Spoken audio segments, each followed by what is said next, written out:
Alright, this is Masses on a Spring by Finished-jdecker and Walker Weinstein. It's how altering the mass of a weight on a spring can affect the frequency of the vibrations. Alright, the observations were what could affect the frequency of the vibration in a spring. So we chose the weight because we believe that would affect it in some way.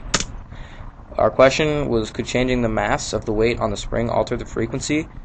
And that's what we pretty much based our whole experiment on that. Hypothesis. If we release weights of various masses from the constant displacement of 1.5 inches from the resting position, then when it gets heavier, it'll oscillate faster and have a higher frequency because the mass pulls it down with more force and speed. Variables are independent was mass of weight, dependent was frequency, constant was rubber band, and 1.5 inches of displacement each time.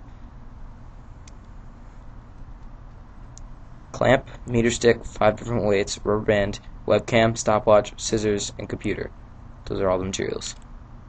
Procedure. To tighten the clamp on the wall, to cut the rubber band into one single strand, to tie it around the clamp, balance meter stick, tie weights to the rubber band, and record all the trials.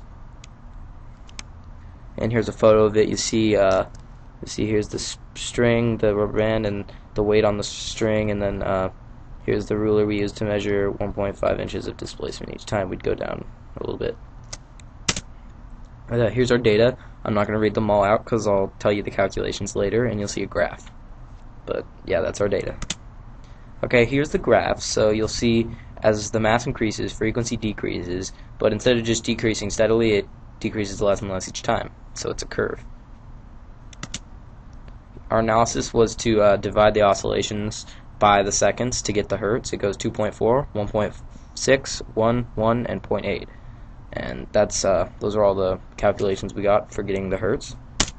Conclusion: well, we predicted that as the mass increased, the frequency would increase because the mass pulls it down with more force. We were wrong because as the mass increased, the oscillations per second went down in a curve. Very interesting. And we figured out that we were wrong because the law of inertia says that objects with higher masses are more affected by inertia. Therefore, it takes more time for them to turn around in the opposite direction. And since the mass increased and the force stayed the same, the force-mass ratio caused a lower acceleration.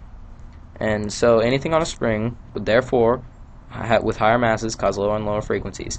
So what real-world scenarios could this apply to, and how slow could the frequency get before it couldn't get any lower? And I made the experiment in the PowerPoint, and Walker did the stopwatch and data.